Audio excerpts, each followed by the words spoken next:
Lola. Lola. Lola. Uite. Lola. Lola. Lola, stop!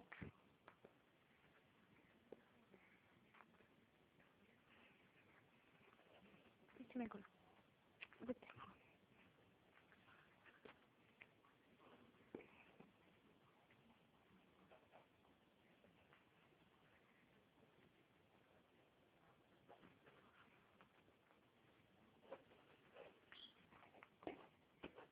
Au!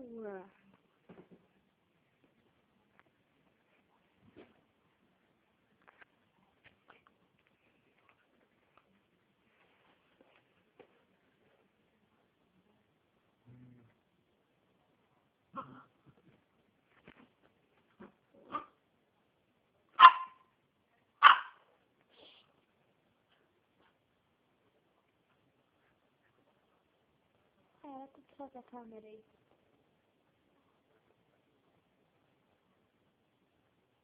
Ce ai? Hă? Ce ai?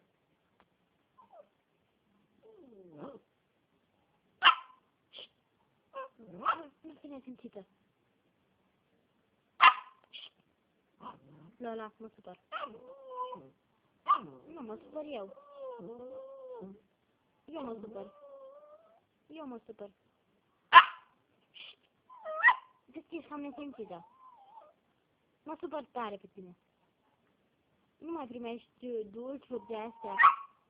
Ba, nu mai primești. Eu spun ce-ți primești și nu. Înțeles? Nu mușcă telefonul. Ai simțit-o. Să-ți fie rușine. Pleacă de aici. Pleacă de aici. Mă supăr. Nu sări la mine. Ai simțit-o. Ce? Ce? Asta e a mea, Asta e a mea. Asta e a mea. Dă drumul. E jucăria mea. Stai cu minte. Dacă se mai audă la fel atunci. Nu fi nesimțită. Mă supăr pe tine. Mă supăr. Taci.